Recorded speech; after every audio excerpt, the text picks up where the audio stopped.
Nosso assunto hoje é o tema, né, o título é O Alvará do Amor.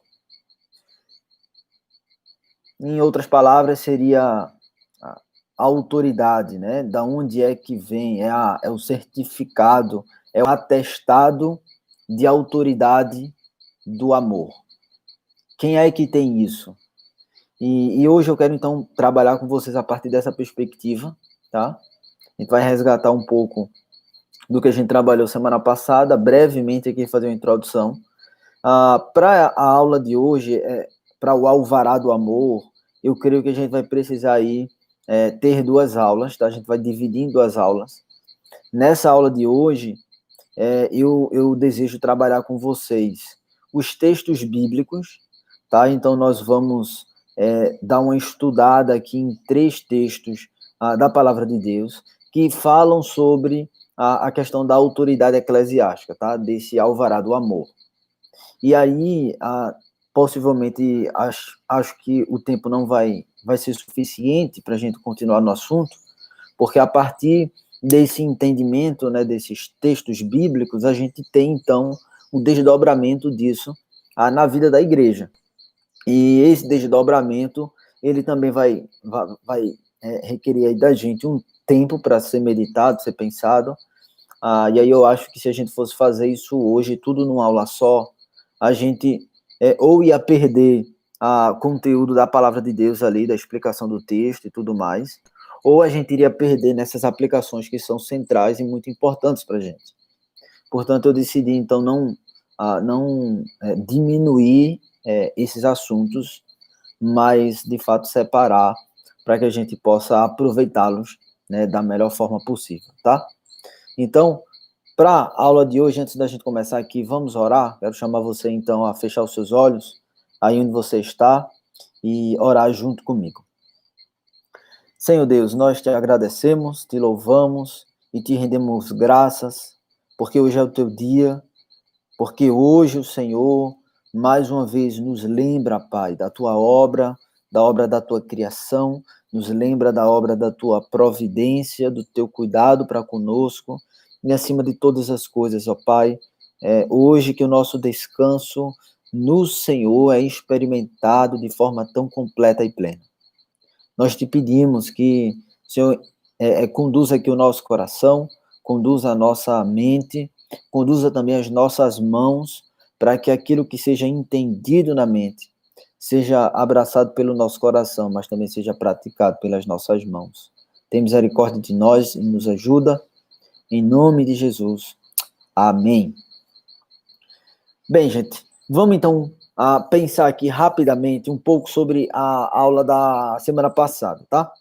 A gente falou um pouco sobre a ideia do governo do amor. E a gente começou a aula fazendo uma pergunta e já dando uma resposta. Em cima dessa resposta, a gente trabalhou alguns conceitos.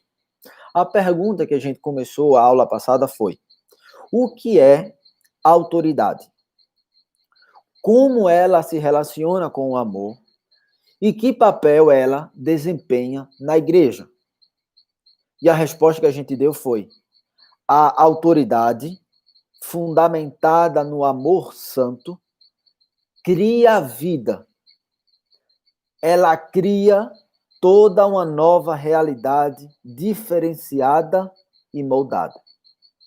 E no desenvolver, então, da nossa conversa na semana passada na aula, a gente trabalhou alguns conceitos que eu quero aqui, então, trazer à sua mente para que a gente possa voltar aqui para o assunto de hoje.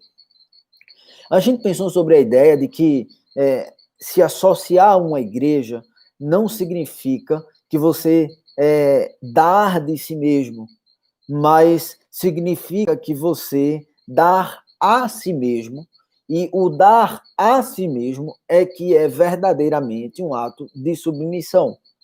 Porque quando você dá de si mesmo, você acaba, muitas vezes, fazendo e utilizando de mecanismos dos seus próprios desejos para escolher coisas que fica mais confortável para você doar. Então, você tem aí uma certa segurança, no sentido de que você busca ter o maior controle sobre os seus compromissos, né, sobre você mesmo, sobre aquilo que é mais confortável para você ou não, e por isso então você dá de si mesmo, você escolhe o que você dá, você escolhe o que você oferece. Enquanto que do outro lado a gente tem a ideia de dar a si mesmo, que é a ideia de se submeter plenamente ao senhorio de Cristo, não com essa ideia ou esse conceito de que você vai escolher uma coisa ou outra que seja mais confortável para você, mas que você vai se submeter ao Senhor independentemente do que aconteça. E aí a gente entendeu que Deus não é um Deus apenas de relacionamentos, mas Deus também é um Deus de autoridade. E no final das contas, o que mantém uma igreja unida é a autoridade instituída por Deus e a autoridade do Senhor, né? A autoridade de Deus, que é uma autoridade caracterizada como uma autoridade absoluta, ok? Não há ninguém que se compare e dele emana todas as outras autoridades. E, portanto, todas as outras autoridades, elas são autoridades que nós chamamos relativas, enquanto que só a de Deus é absoluta. Então, as autoridades relativas, elas emanam de Deus, e por emanarem de Deus, elas encontram a sua raiz no Senhor. Portanto, o que mantém a igreja unida é exatamente a autoridade. Agora, a grande pergunta é, o que a autoridade se relaciona, o que é que ela tem a ver com o amor? E a gente viu que a autoridade é uma autorização que nós temos de Deus para que a gente crie e que a gente organize a vida. Enquanto que a submissão, por outro lado, significa amar a Deus e dar a si mesmo para buscar a glória de Deus. Então, se nós pudéssemos falar, o que é que autoridade tem a ver com amor e o que é que submissão tem a ver com amor, a gente diria que autoridade tem a ver com criar e organizar vida. Do outro lado, o que é que submissão tem a ver com amor? A submissão significa amar a Deus e dar a si mesmo para buscar a glória de Deus. Portanto, a vida, a morte e a ressurreição de Jesus, nesse contexto, apresenta ao mundo um exemplo de autoridade muito diferente do que normalmente é visto, que é uma autoridade redimida. É uma autoridade que não está manchada pelo pecado, mas é uma autoridade que cria nova todas as coisas. E, portanto, essa autoridade, então, ele passa para o seu povo, e é um pouco, então, disso que a gente vai tratar hoje. Agora, onde é que os crentes podem executar ou experimentar essa submissão? Onde é que os crentes praticam esse governo amoroso de uns para com os outros? E nós vimos que o local que os crentes se submetem a Cristo e praticam esse governo amoroso é a igreja local. Portanto, a autoridade fundamentada no amor cria vida. E, portanto, Cristo, ele representa a autoridade de Deus e o amor cristão de uma forma que nenhuma outra autoridade consegue representar. Apenas a autoridade fundamentada no amor, apenas a autoridade fundamentada em Cristo cria vida. Agora, qual é o mecanismo terreno que nós temos para mediar esse arrependimento contínuo do povo de Deus? Onde é que nós encontramos as estruturas de autoridade que nos oferecem a oportunidade de desempenhar nossa submissão, lembra que a gente falou agora há pouco a Cristo, e de praticar o seu governo amoroso por meio do ensino, do discipulado e da igreja? Aonde é que nós encontramos essas estruturas?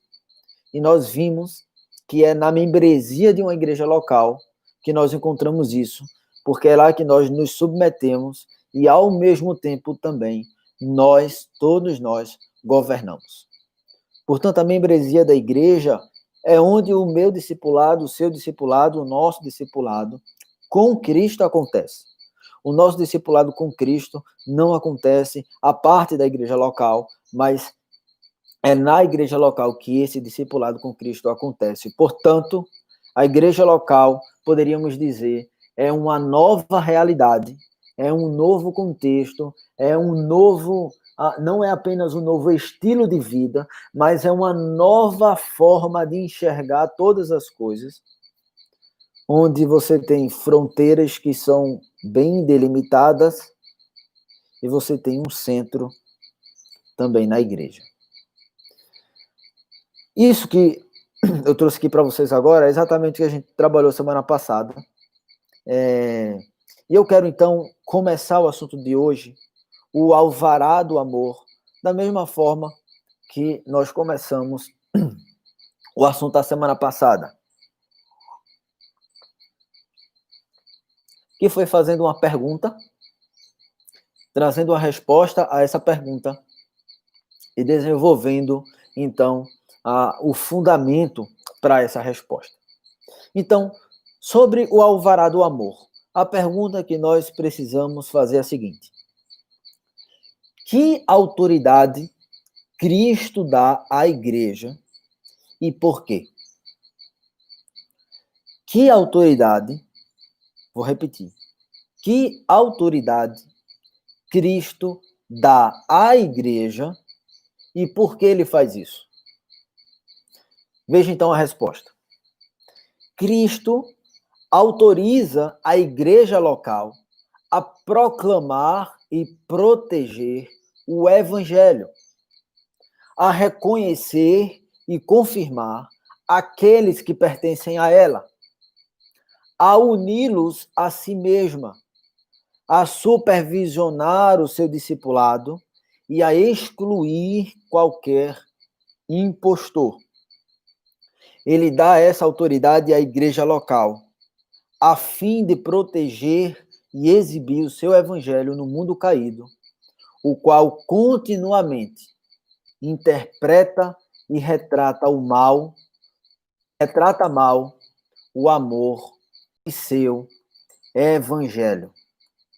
Vejam, nós, quando pensamos nesse tipo de coisa, precisamos lembrar que a nossa regra de fé e prática são as Escrituras.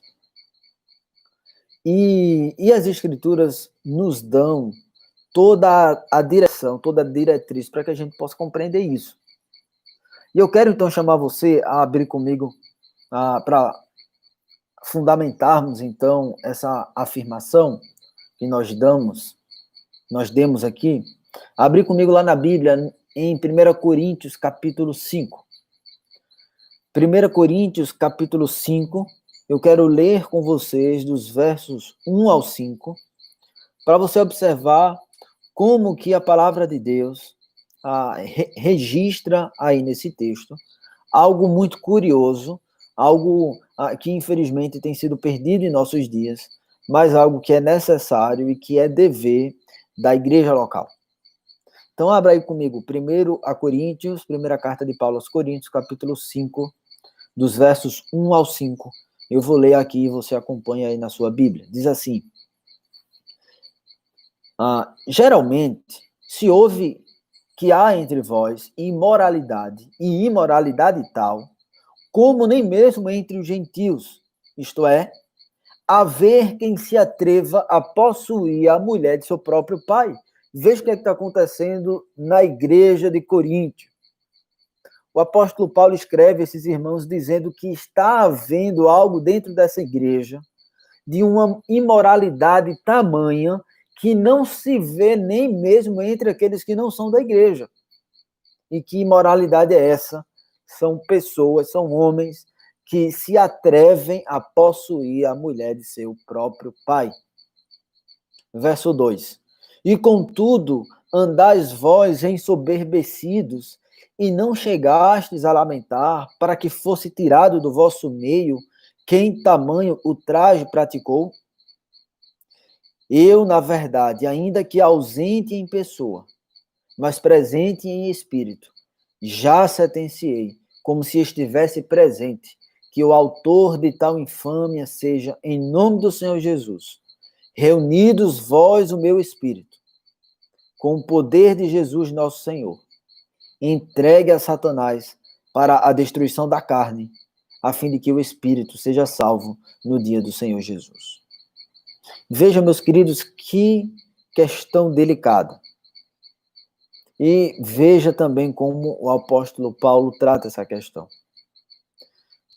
No verso 2, ele fala uma coisa muito curiosa. Ele diz assim: vocês estão tão ensoberbecidos, vocês estão tão soberbos, tão arrogantes, que vocês nem chegaram a lamentar. Vocês nem chegaram a pensar como que esse fato acontecendo dentro da igreja do Senhor, da igreja de vocês, traz uma vergonha para o nome do Senhor Jesus. E essa vergonha é tão tamanha que eu, Paulo, já sentenciei. E o autor disso precisa ser, em outras palavras, excomungado. Ele precisa ser expulso da igreja. E eu pergunto para você, o que é que Paulo, de fato, está fazendo aqui? O que é que Paulo está fazendo ao tratar sobre essa questão dessa forma?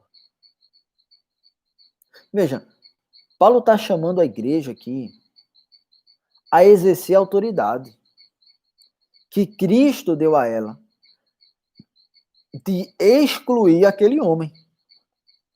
E aí isso pode levantar várias perguntas aqui para a gente. E aí vou citar aqui pelo menos 5, tá? Que poderia aí surgir na nossa mente. Paulo diz à igreja para que aquele homem seja expulso. Mas expulso exatamente de onde? Uma segunda pergunta. Por que ele admite que a igreja possui autoridade para expulsar aquele homem? Veja, o texto que o apóstolo Paulo escreve, ele escreve pressupondo que aquele povo já deveria ter feito aquilo. Terceira pergunta. Aquele homem deve prestar contas a Deus, não a eles, certo? Quarta pergunta. Quem lhes deu o direito de expulsá-lo? Talvez esse aqui seja a pergunta que talvez nos nossos tempos seja a mais abraçada por aqueles que rejeitam qualquer tipo de autoridade da igreja no sentido da excomunhão. É assim, você não tem o direito de fazer isso. E exatamente essa quarta pergunta. Quem foi essa quarta pergunta? Quem foi que deu o direito de expulsar? E a quinta pergunta seria, por que Paulo fala sobre o seu espírito ser salvo no dia do Senhor? E eu quero responder essas perguntas enquanto a gente decorre aqui no nosso assunto. O fato, meus queridos, é que Paulo tem em mente aqui algo além daquelas pessoas. A grande preocupação de Paulo aqui não é simplesmente a igreja, não é simplesmente aqueles irmãos. O que Paulo está fazendo aqui é reivindicando uma autoridade, um ato de autoridade institucional com um objetivo. Qual é o objetivo de Paulo aqui? O objetivo central do apóstolo Paulo é o testemunho do evangelho. A preocupação do apóstolo Paulo é resguardar o evangelho de Jesus Cristo, e por resguardar o evangelho de Jesus Cristo é que ele diz que esse homem tem que ser expulso.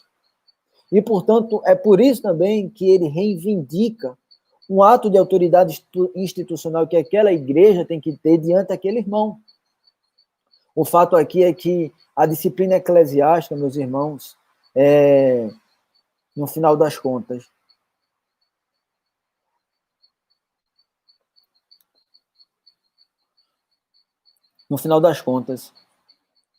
é exercida com um único objetivo: de proteger e resguardar o testemunho do Evangelho de Jesus.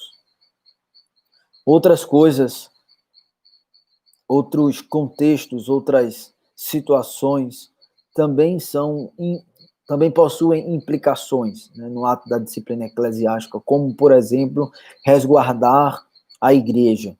Mas o ato central dessa atitude é resguardar o testemunho do Evangelho. Portanto, o alvará do amor, o alvará no sentido, no seu termo, né, seria basicamente uma ordem judicial, ou algo semelhante a isso. E quem é que tem esse alvará do amor? Quem é que tem isso hoje no mundo? Quem é que pode exercer a autoridade de julgamento dentro da igreja? Portanto, é isso então que eu quero pensar aqui com vocês, no seguinte sentido. Jesus dá um alvará institucional. Jesus planeja usar a igreja estruturada. O que seria uma igreja estruturada? Seria a membresia, uma administração correta dos sacramentos e da disciplina eclesiástica. Ok? Isso aqui são os 3 pontos fundamentais de uma igreja genuinamente cristã. É que você tem membresia, pregação da palavra, também, obviamente. Você tem uma membresia definida, você tem a administração correta dos sacramentos, você tem também a correta administração da disciplina. Então, veja, Jesus planeja, meus amados, pegar uma igreja estruturada e utilizar essa igreja como um meio para transmitir a mensagem do Evangelho, para proteger o Evangelho, para exibir, para sustentar e tudo mais. Então, veja, as estruturas de autoridade de uma igreja não são feitas para que as pessoas tenham poder. As autoridades e as estruturas de autoridade da igreja não são, como muitos pensam, uma forma de você controlar e manter o poder, mas a estrutura de autoridade da igreja é simplesmente o resultado do evangelho. Por quê? Porque a forma como é feito está ligado ao conteúdo. O conteúdo é exatamente o evangelho, o conteúdo é exatamente a pessoa de Jesus como o consumador de todas as coisas. Mas a estrutura, a forma, que é exatamente essa estrutura de autoridade, ela também é uma consequência, é um resultado do evangelho. Por quê? Porque ela forma uma estrutura para que a vida seja desenvolvida, como nós vimos na aula passada, porque essas estruturas criam vida se forem exercidas em amor. No final das contas, o que protege a igreja ao longo da história é o poder de ligar e de desligar. Nós vamos entrar um pouco mais nisso hoje aqui. Mas eu quero que você guarde isso. O que protege a igreja ao longo de toda a sua história, meus amados, não é o dinheiro. O que protege a igreja ao longo da história não é homens poderosos. O que protege a igreja durante a história não é a igreja ser unida ao Estado e, por isso, ser protegida pelo Leviatã. Veja, o que protege a igreja ao longo da história é o poder dado por Cristo de ligar e de desligar. São ações que identificam, são ações onde as fronteiras são bem estabelecidas, os limites são colocados, a supervisão é realizada, as ordenanças são administradas. Você tem dentro da igreja ações de julgamento. Você tem dentro da igreja o ensino. Portanto, essas ações, elas são exatamente o que o Espírito de Deus faz para que a igreja dele continue viva. E essas coisas aqui que eu falei com vocês agora são exatamente as coisas que Paulo tem em mente nesse texto que a gente leu. O que é que Paulo tem em mente? Paulo tem em mente, ao dizer para aqueles irmãos que eles precisam expulsar aquele outro irmão, que eles precisam identificar de fato quem é um, que eles precisam estabelecer fronteiras, que eles precisam estabelecer limites, que eles precisam supervisionar. O que Paulo está fazendo, meus queridos, é distinguindo a igreja do mundo. E ao distinguir a igreja do mundo, Paulo tem a intenção de proteger o evangelho, e essa é a minha e a sua intenção, ao sermos chamados por Cristo. A disciplina eclesiástica, ela é caracterizada, esse alvará do amor é caracterizado exatamente por distinguir igreja e mundo e por proteger o evangelho. E, portanto, Jesus chama a igreja, ele nos chama a proclamar e proteger as boas novas do Senhor. Ele nos chama a confirmar com alegria aquelas pessoas que se achegam a nós, que professam a fé, que dizem que creem no mesmo Cristo de nós e que eles possam se unir ao nosso corpo. A igreja do Senhor é chamada a unir todos esses crentes no ato de aceitação em Cristo Jesus. A igreja também é responsável, é chamada para prover essa supervisão, esse cuidado, esse pastoreio, ao guiar as pessoas, a direcionar, a equipar, tudo isso por meio da palavra de Deus. Mas também ela tem o dever e o chamado de afastar e de excluir qualquer impostor que prejudique os membros dessa família, qualquer impostor que degrade o nome do evangelho, qualquer pessoa que degrade o nome de Cristo no mundo. E, portanto, ao fazer isso, impeça que o testemunho de Cristo avance no mundo. Veja, Jesus demonstra constantemente estar preocupado com quem se identifica com seu nome e quem não se identifica. Ele está sempre preocupado em procurar saber quem são aqueles que dizem que são dele e aqueles que dizem que são dele sem ser dele. Porque, no final das contas, aquele que se identifica com Cristo, ele, ao mesmo tempo, também se identifica com o Pai Celestial. E aí eu pergunto para você, ora, quem é que fala em nome do céu na terra? Quem é que representa a vontade de Deus na terra? Quem é que, de forma prática, traz até aos nossos pés, pisa no mesmo chão que a gente e diz, olha, eu sou o representante da vontade de Deus, eu falo em nome do Senhor. Quem é essa pessoa? A não ser que seja Henrique Cristo, né? Que a gente tem uma figura folclórica que afirma falando isso, mas a gente sabe que isso é mentira. O fato é que a pressuposição popular dos nossos dias, e você concorda comigo nisso, eu tenho certeza, é que ninguém pode reivindicar, representar o céu. Não sei se você já experimentou isso. É assim, quando você exerce uma palavra de julgamento a alguém, imediatamente a resposta é, mas quem é você para falar isso? Você é Deus, por acaso? Você recebeu uma revelação dele? O ponto é que, ao afirmar, veja que coisa interessante, como o tiro sai pela culatra. Ao afirmar, ninguém pode reivindicar, representar o céu. Isso em si mesmo é uma reivindicação do céu. Se alguém diz que ninguém pode reivindicar, representar o céu, essa pessoa por si só já recebeu a informação do céu dizendo isso. E aí eu pergunto para você, ora, como é que o mundo pode então saber quais são aquelas pessoas que de fato creem em Jesus e que de fato nós temos credibilidade na sua fé?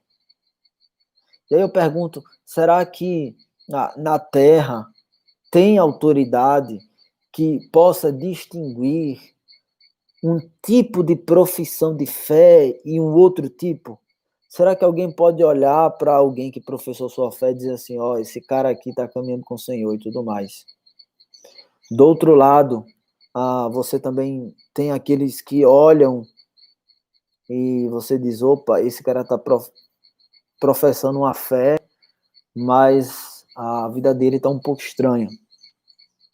Será que alguém tem autoridade para distinguir isso?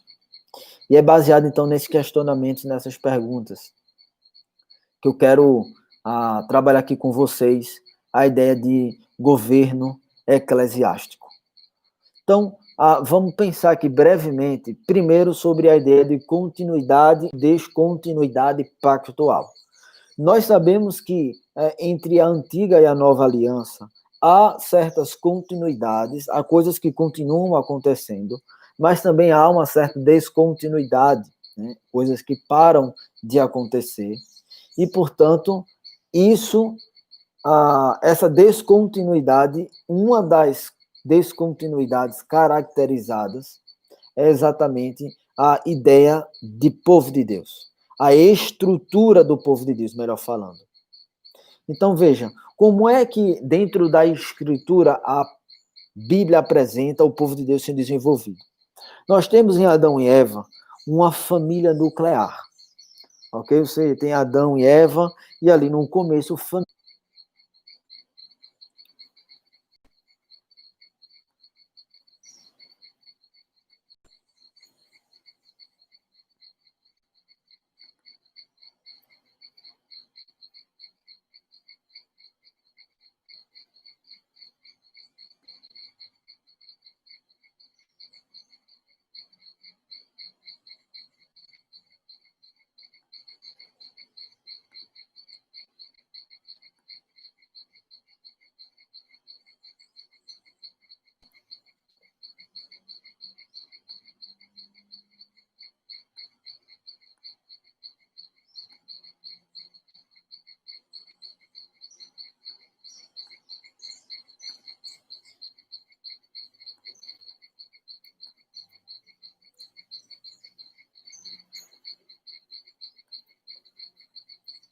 voltou? Todos estão me ouvindo?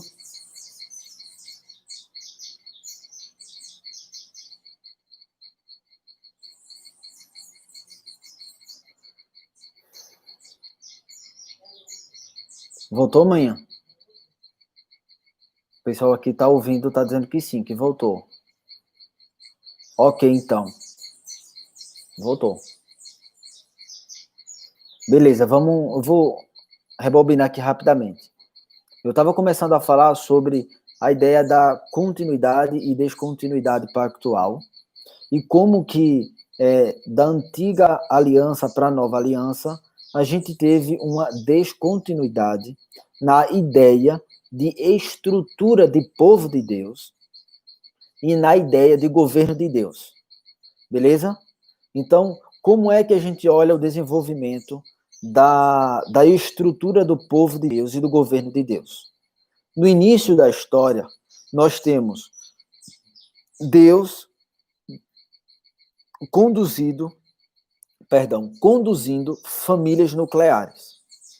Essas famílias nucleares, elas avançam até chegar em Abraão, onde o Senhor abençoa Abraão e diz a Abraão que a descendência dele será como as estrelas do céu, como a areia do mar.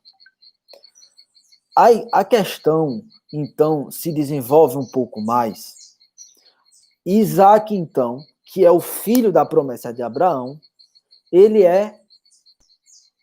gera quem? Jacó, certo? E Jacó é exatamente Israel, que é o pai das 12 tribos de Israel. Ok, até aqui, famílias nucleares, chega em Abraão. Há essa promessa, então Abraão tem Isaac, e Isaac tem Jacó, e Jacó então tem as 12 tribos de Israel. Só para você entender, tá? Jacó, ele recebeu também o outro nome do Senhor, que foi exatamente Israel, certo? Então, a partir da descendência de Israel, ou de Jacó, o povo de Deus não era mais caracterizado por famílias nucleares, mas agora o povo de Deus era organizado de uma forma tribal. Você tinha as tribos estruturadas dentro do povo de Deus. O povo de Deus era composto dessas tribos.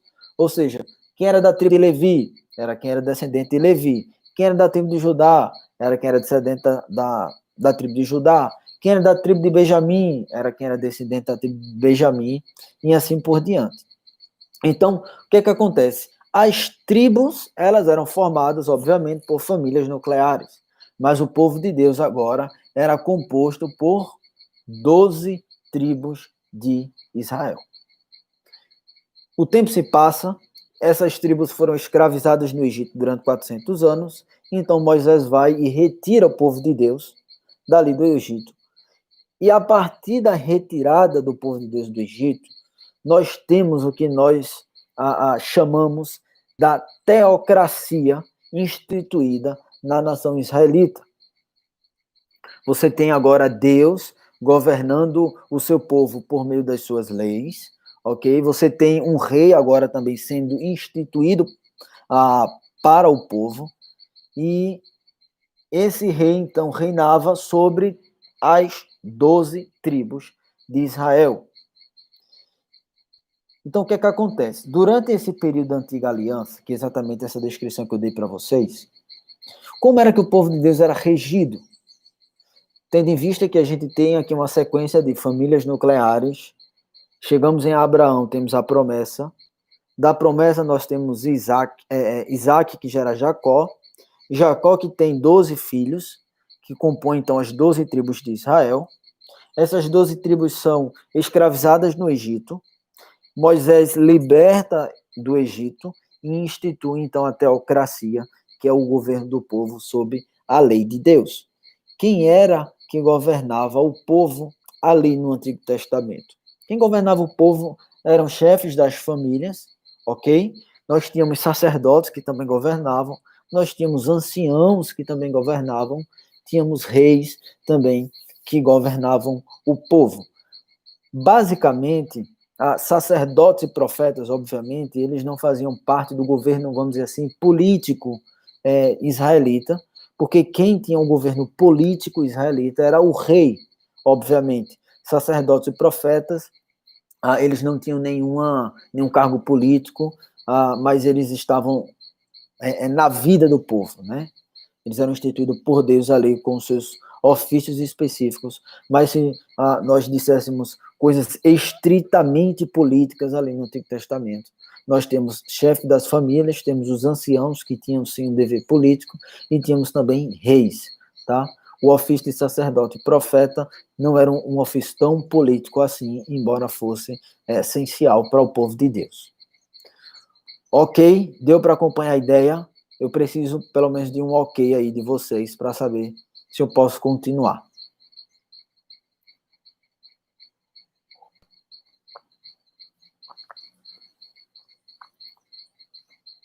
Ok, chegou ok aqui.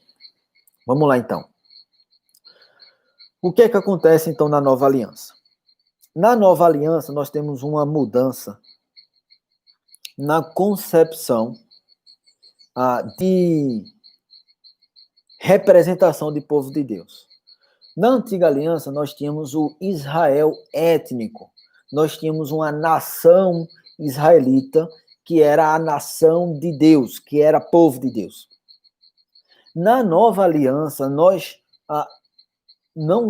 o povo de Deus não é mais caracterizado por uma nação étnica, mas agora é caracterizada por uma união de judeus e gentios em Cristo Jesus. Então, aquilo que lá no Antigo Testamento estava restrito, basicamente, a um povo, né? Você, se quisesse entrar no povo de Israel, o que era que você fazia, você precisava ser circuncidado, tá? E aí você seria cidadão israelita. Hoje nós obviamente, não acreditamos mais nessa inclusão de um povo étnico, porque nós acreditamos que as pessoas são inseridas no povo de Deus, por meio do batismo, e o povo de Deus, então, é caracterizado por essa união de homens e mulheres, de judeus e gentios, de escravos e livres, em Cristo Jesus. Isso, então, nós estamos na nova aliança. Deus governa dessa forma. Veja, então, a transição que teve. Nós tivemos aqui uma transição onde o povo de Deus que estava no Antigo Testamento, que eram 12 tribos, depois da confusão que houve dentro dos reinados, ficaram só 2 tribos, que foram as tribos fiéis. E aí, dessas 2 tribos, então, nós temos o povo de Deus ali no Novo Testamento, enquanto que as outras 10 tribos, de fato, apostataram, né? O que é que você precisa entender aqui? Houve uma mudança, mas também houve uma continuidade. A pergunta que nós precisamos fazer é: como é que Jesus governa a igreja dele hoje? E aí, quando a gente olha para o livro de Atos, a gente percebe que a igreja, em Atos, ela caminha para uma organização, para uma estruturação, tá? Em Atos capítulo 2, a gente tem ali o registro do derramamento do Espírito de Deus sobre a igreja, e que esse Espírito de Deus deu à igreja um poder de dar um avanço muito rápido, muito poderoso no evangelho. E durante essa ascensão do evangelho, nós tivemos os apóstolos e tivemos evangelistas que plantaram igrejas, que estabeleceram e ensinaram autoridades locais, organizaram presbíteros e diáconos, autoridades locais, para que então as suas respectivas funções fossem exercidas. Por exemplo, você pode observar comigo em Atos capítulo 14, 23, onde diz: e promovendo-lhes em cada igreja a eleição de presbíteros, depois de orar com jejuns, os encomendaram ao Senhor, em quem haviam crido. Um outro texto, um pouco mais para frente, em Atos 16, 4 a 5, diz assim: ao passar pelas cidades, entregavam aos irmãos para que as observassem as decisões tomadas pelos apóstolos e presbíteros de Jerusalém. Assim, as igrejas eram fortalecidas na fé e dia a dia aumentavam em número. Então, veja, eu li esses textos para você perceber que em Atos nós temos, sim, uma igreja que no começo era extremamente orgânica com o avanço do evangelho, mas com o tempo ela começou a ser orgânica ainda, obviamente, mas também a ser mais estruturada, mais organizada.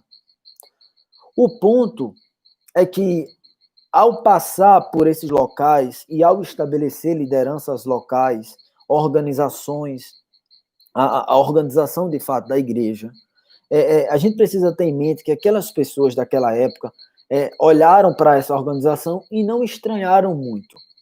Porque a organização da igreja, principalmente para os religiosos, não era uma coisa muito nova, tá? Por quê?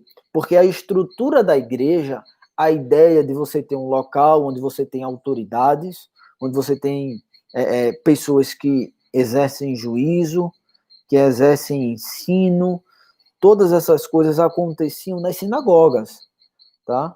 Então, quando as pessoas olhavam para isso, principalmente os israelitas, eles olhavam para a igreja e diziam assim: olha, isso aqui não é uma coisa muito estranha, porque, de fato, as nossas sinagogas são semelhantes a isso.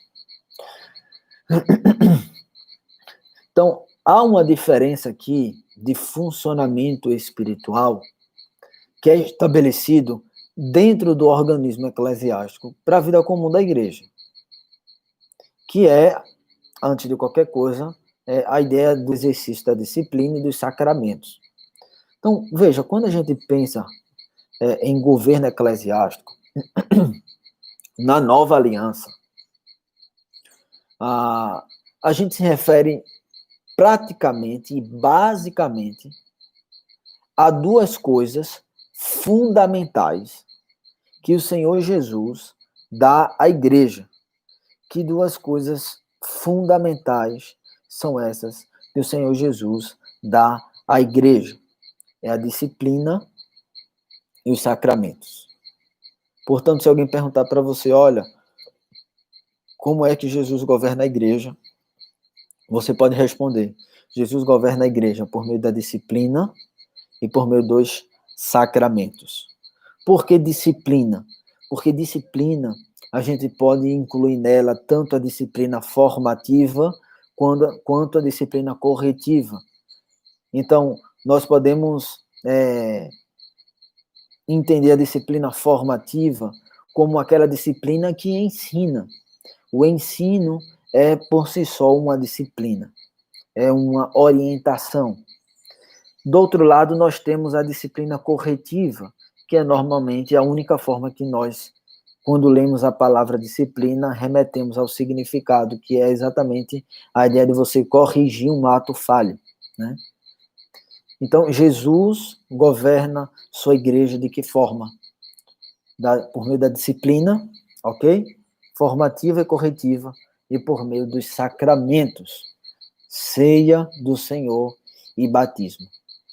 Basicamente, essas são as duas ações de Deus para governar a igreja. Então, de forma orgânica, como é que isso funciona? O governo da igreja tem uma ênfase no ministério do presbítero, que nós chamamos de presbítero regente. Mas isso não significa que o presbítero docente, né, ou também chamado o ministro do evangelho, pastor da igreja, também tenha parte no governo da igreja. Mas a ideia de governo, né, ela tem uma ênfase ali no ministério do presbítero regente.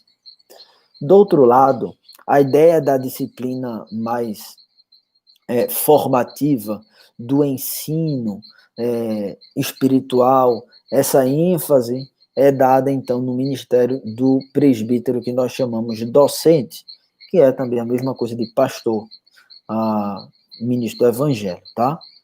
Agora, isso também não significa que o presbítero regente não tenha parte nesse ministério, né, no ministério de ensino da igreja, porque ele também tem parte. Então, aqui é só uma forma orgânica de você entender como é que Jesus governa a sua igreja. Então, vamos um pouco mais para frente agora. Quero pensar com vocês brevemente no texto de Mateus, capítulo 16, verso 19, e mostrar para vocês aqui como é que esse texto precisa ser entendido por nós, tá? Se você tiver com sua Bíblia, por gentileza, abra aí o texto. Diz assim, aqui é o Senhor Jesus falando com Pedro, tá? O apóstolo Pedro. Ele diz assim: dar-te-ei as chaves do reino dos céus. O que ligares na terra terá sido ligado nos céus, e o que desligares na terra terá sido desligado nos céus. Ok. Como protestantes, a gente crê que nenhum homem, literalmente, certo, tem as chaves dos céus. E por crer nisso, né, sabemos que só Deus tem essa chave.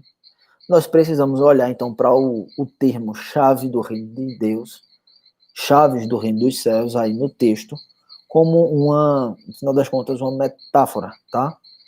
É como se ele estivesse usando aí uma comparação para se referir ao ministério da igreja que a gente vai avançar aqui para entender. Lembre aqui, meus queridos, que Jesus está falando com Pedro, tá? Pedro, ele é um apóstolo, ele então tem esse ofício que é extraordinário, mas Pedro também se denomina como presbítero. Se você abrir, por exemplo, lá em Pedro, capítulo 5, verso 1, você vai ver Pedro se referindo-se a si mesmo como presbítero. E, portanto, Pedro também, ele é o representante da liderança da Igreja de Cristo na Terra.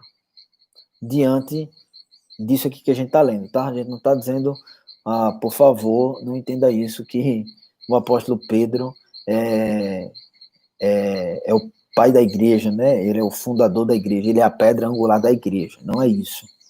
Pedro, ele está como representante de uma liderança da igreja de Cristo na Terra.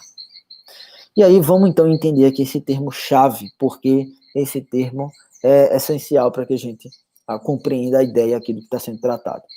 Quando a gente fala sobre chaves do reino dos céus,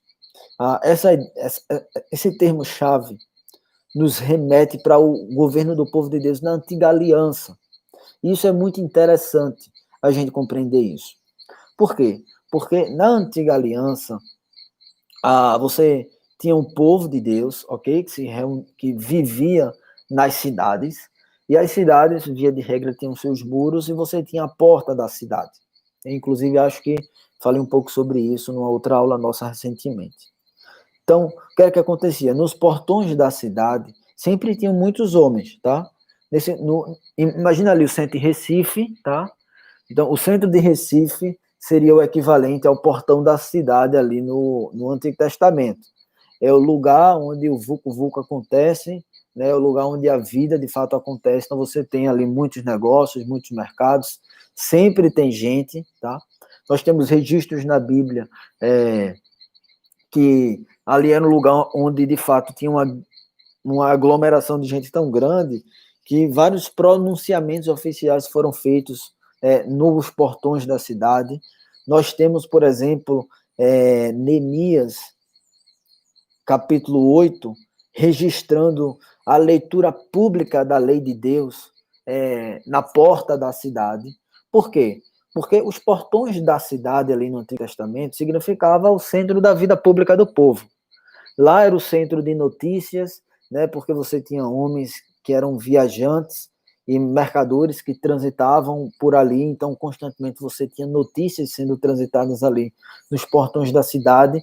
Você tinha também aqueles trabalhadores, né, que moravam fora da cidade, mas que faziam negócio dentro da cidade, então constantemente eles estavam ali transitando, e por causa disso, então, você tem ali no portão da cidade exatamente o centro da vida pública do povo israelita e basicamente daquelas culturas ali do Antigo Testamento. O ponto é que no Antigo Testamento, os anciãos, que eram exatamente aqueles homens mais velhos, né, mais experientes, mais sábios do povo de Deus, eles tinham um papel central ali no meio desse povo, tá? Os anciãos, eles tinham o dever de governar aquele povo e administrar a espiritualidade e a resolução de problemas das tribos israelitas. Então, em poucas palavras, você tinha, por exemplo, o rei instituído, ok? Mas o rei não dava conta, obviamente, ele só de administrar todas as coisas. Então, você tem os anciãos, que estão ali, homens mais próximos do povo, que faziam com que, né, as ordens do rei fossem cumpridas. E, ao mesmo tempo, esses homens também tinham o poder de exercer juízo e de resolver problemas das tribos de Israel, tá? Então, vejam,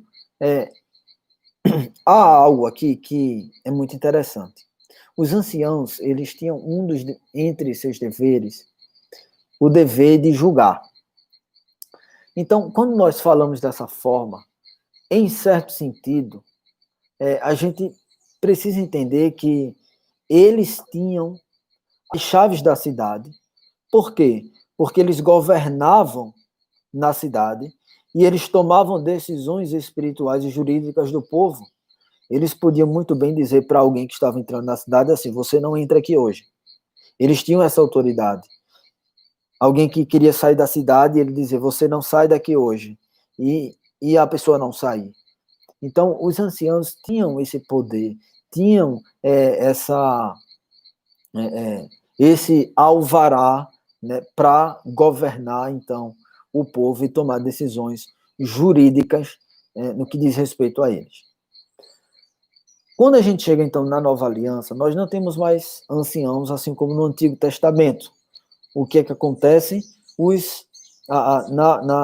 Na Nova Aliança, nós temos os representantes da igreja, tá? Que é exatamente o conselho da igreja, que é eleito pelo povo de Deus e é instituído de autoridade pelo próprio Deus para governar a sua igreja por meio da Escritura. Portanto, a ideia aqui é exatamente a mesma ideia do ancião. É a ideia de que as chaves do reino dos céus estão sob a igreja do Senhor. E a igreja do Senhor, ao eleger os seus representantes, então, ela tem a certeza, ela tem o alvará de Deus para tomar as decisões dela. Portanto, as decisões do Conselho da Igreja, que são fundamentadas na Escritura, podemos dizer que essas são decisões do próprio Cristo para a Igreja. Por quê? Porque esse foi o meio que o Senhor instituiu para governar o seu povo.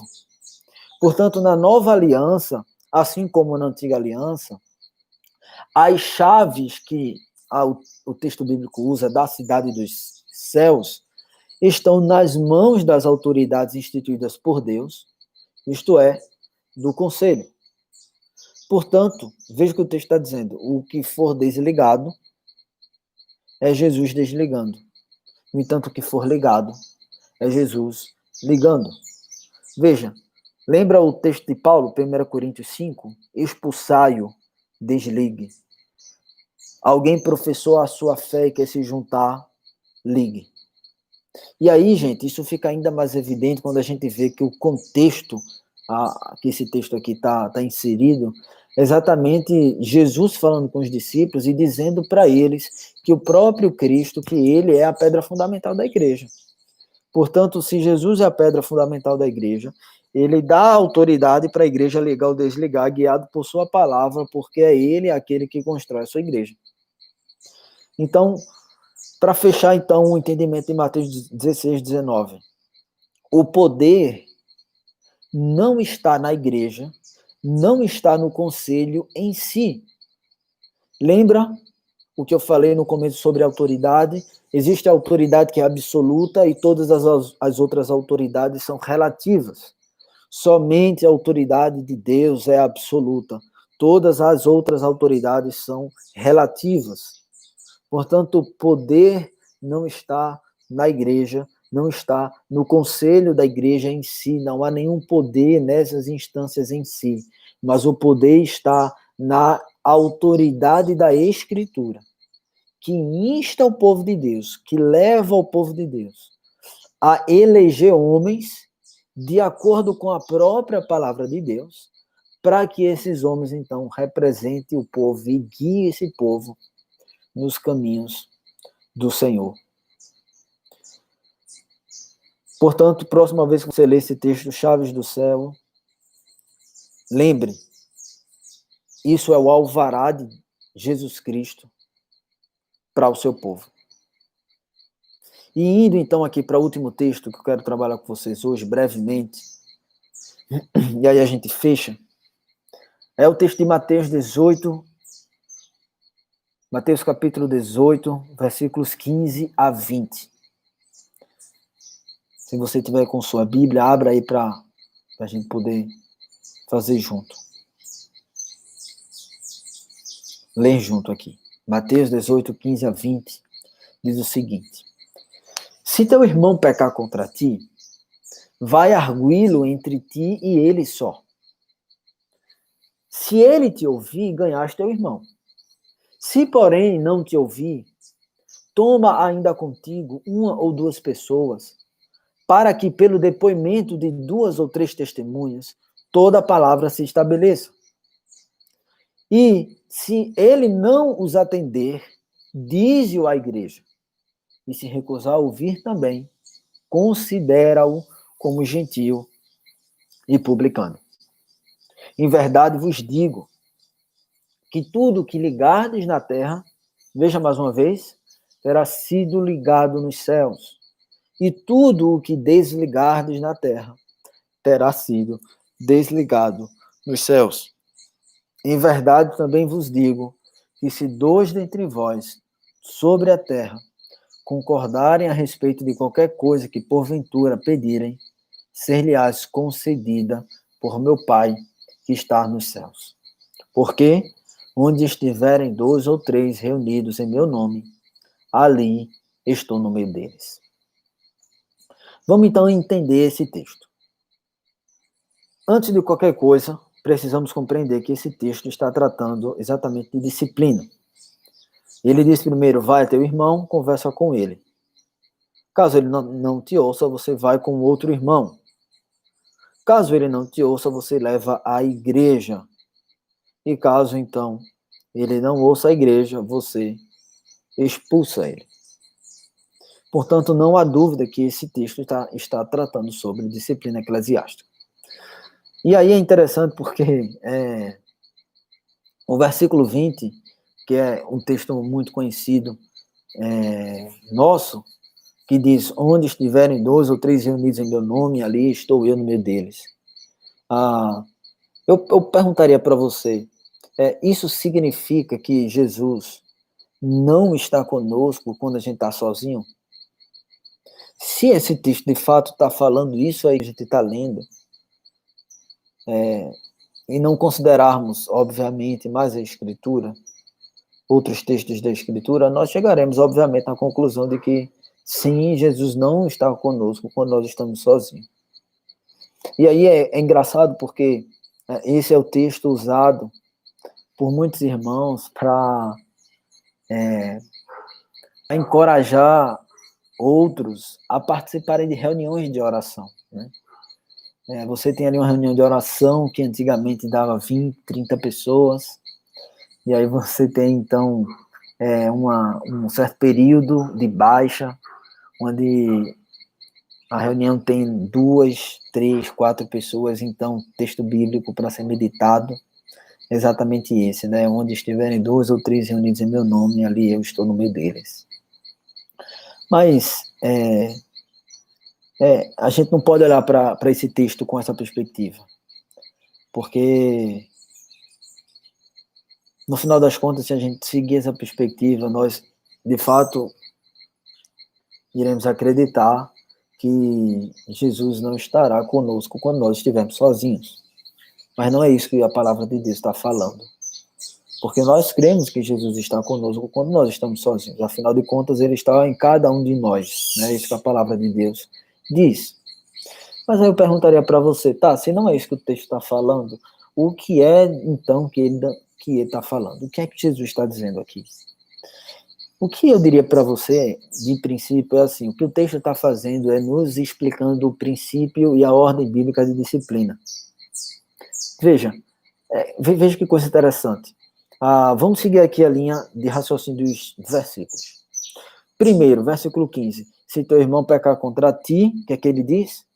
Vai arguí-lo entre ti e ele só. Se ele te ouvir, ganhaste teu irmão. Isso é um primeiro passo. Qual é o segundo passo? Se, porém, ele não te ouvir, versículo 16, toma ainda contigo uma ou duas pessoas, para que, pelo depoimento de 2 ou 3 testemunhas, toda palavra se estabeleça. Ok? Esse foi o segundo passo. Qual é o terceiro passo? E se ele não os atender, dize-os à igreja. Qual é o quarto passo? Se ele recusar, ouvir também a igreja. O que é que você faz? Considera-o como gentio e publicano. Qual é a ordem, então, da disciplina? Fala direto com teu irmão. Chama uma testemunha e fala com teu irmão. Uma ou duas testemunhas e fala com teu irmão. E fala à igreja. Caso isso aqui não resolva o problema, com peso no coração, então esse irmão precisa ser excluído. Foi isso que nós lemos em 1 Coríntios, capítulo 5. Paulo está surpreso porque aquele povo ainda não excluiu aquele meliante, né, que estava dentro do povo de Deus ainda. Meus queridos, nós, mais uma vez, precisamos resgatar esse tópico aqui. Nós cremos que o governo bíblico é representativo, ou seja, que o povo de Deus elege presbíteros para que eles possam governar a igreja.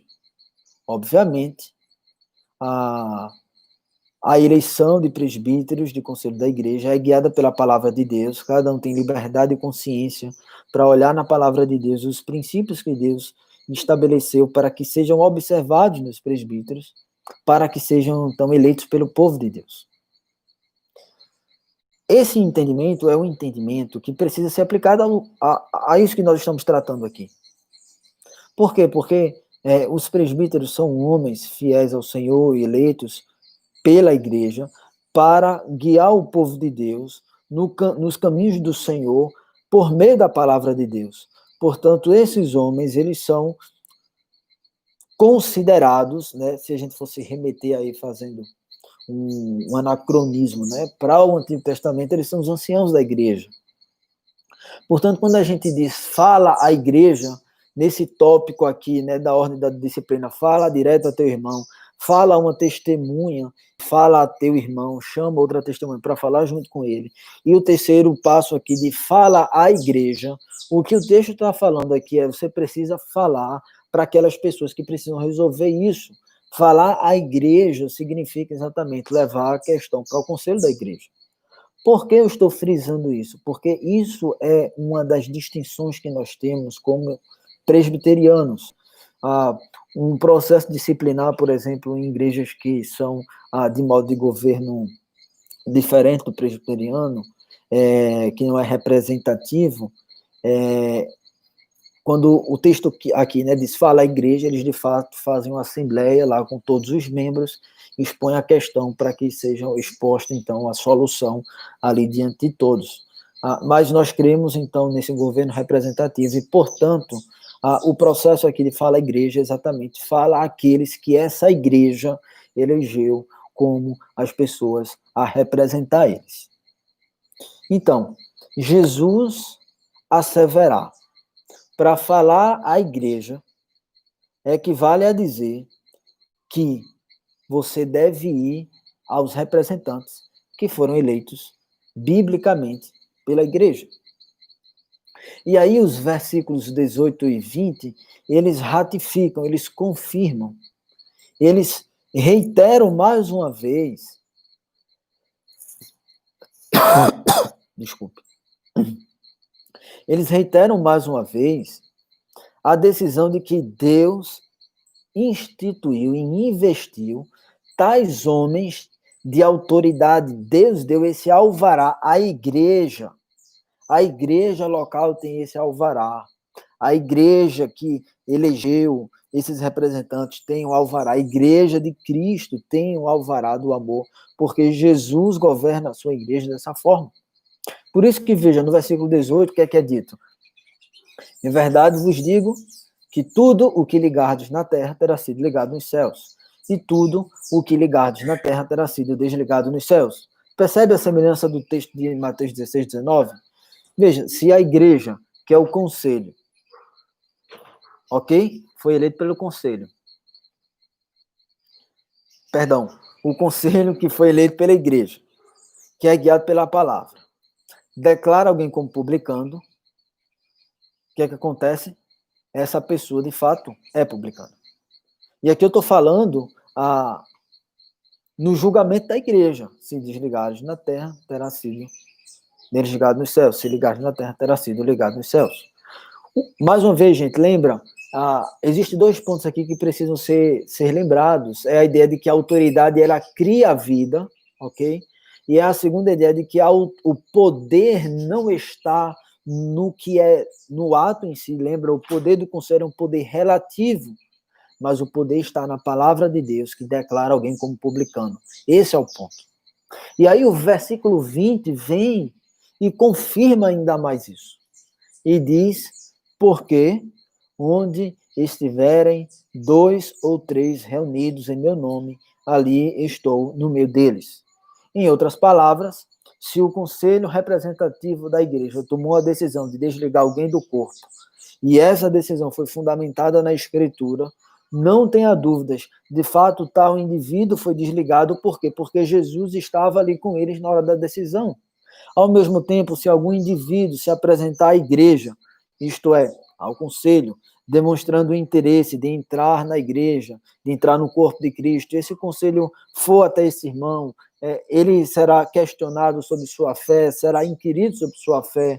Se de todas as perguntas o resultado for de que, de fato, esse irmão ele está preparado, ele tem indicativos de que a sua fé é genuína, então esse indivíduo será ali recebido na igreja, ele será de maneira também verdadeira, ligado no céu. Por quê? Porque Jesus estava no meio deles na hora dessa decisão.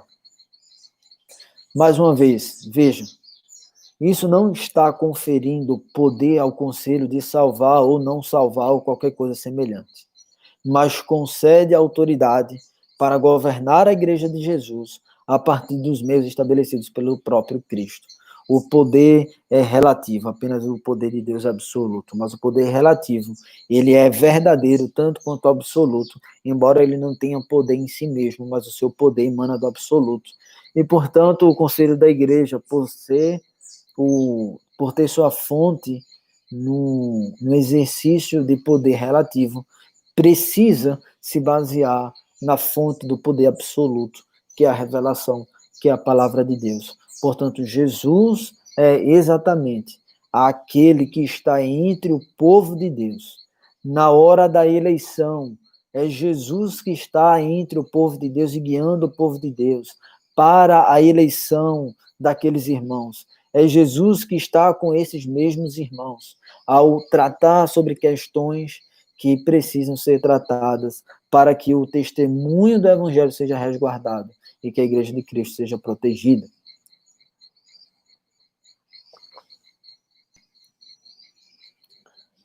É como, em outras palavras, é como se Jesus dissesse: com isso, eu outorgo a minha Igreja Apostólica, ao único ajuntamento escatológico e celestial, a autoridade para agir como curador e testemunha de meu reino na terra.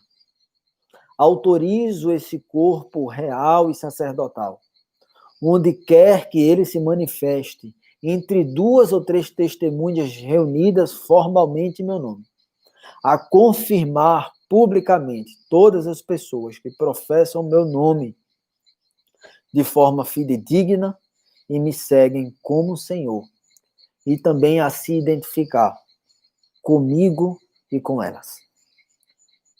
A supervisionar o discipulado delas, ensinando-lhes tudo o que tenho ordenado, a excluir todos os falsos professos e desobedientes, e a fazer mais discípulos, identificando esses novos crentes com Pai, Filho e Espírito Santo, por meio do batismo.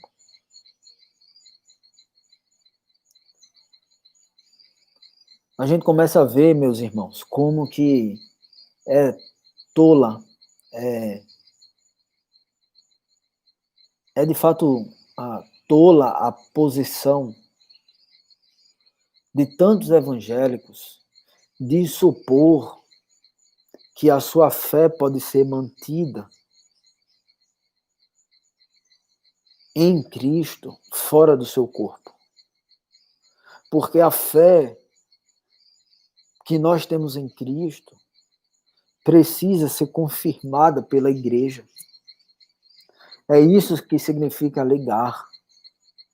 E é muito triste porque, infelizmente,